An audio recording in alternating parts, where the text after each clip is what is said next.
Hey folks, Matt from artoftheimage.com. So today we've got 4 reasons why you might want to buy the Nikon D5200 over the Sony a57. Now, for those of you that are regular viewers of the blog, you know I'm a big fan of Sony cameras and I'm a big fan of the Sony a57. Nikon has significantly upped the game with the Nikon D5200.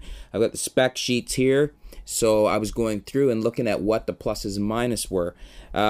Basically, the first biggie you get with the Nikon D5200 is the new 24 megapixel sensor.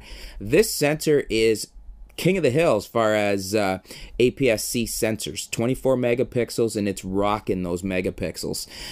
Nothing's beating it in the APS-C world right now, and it scores very well. So you get a lot of megapixels, excellent resolution and detail, and that's really trumping the a57 at 16 megapixels. The a57 16 megapixels was a good sensor.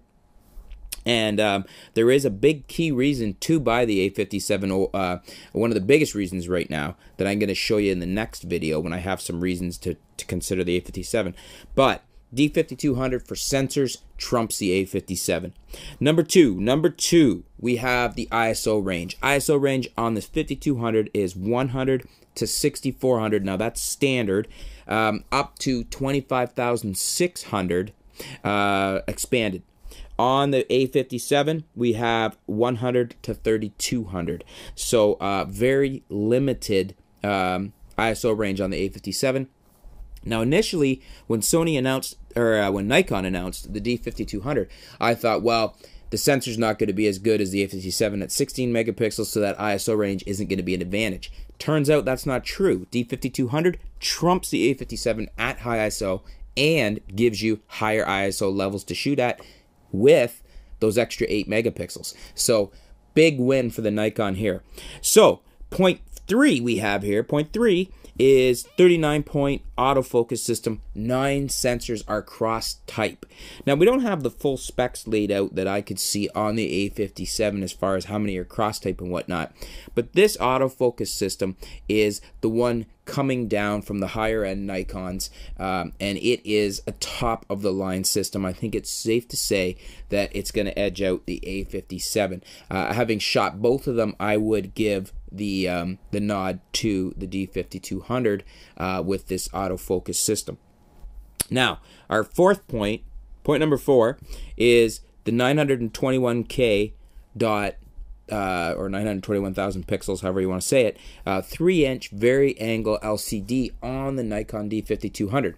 Now, the reason I like this better than Sony's a57, despite the fact that they're both about the same megapixels and both really optically probably the same as far as looking at them and quality of the picture, Nikon got it right. Theirs is hinged on the side. You can swing it around and move it around.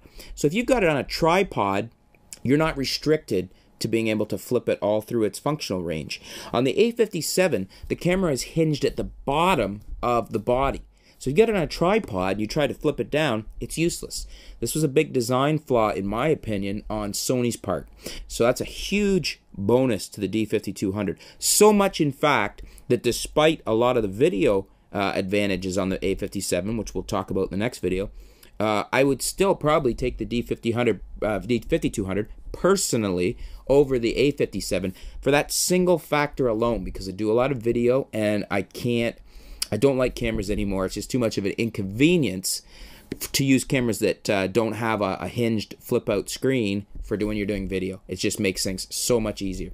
So there you go, folks. That's 4 reasons why you might want to take the D5200, the new Nikon D5200, over the Sony a57. Stay tuned. I do have some reasons why the a57 is a good deal and why you may want to buy it over the 5200. Thanks for tuning in, folks. Stay tuned. We'll be back soon with some new videos, some new articles. We'll keep you up to date with what's going on in the world of photography here at artoftheimage.com. Thanks a lot.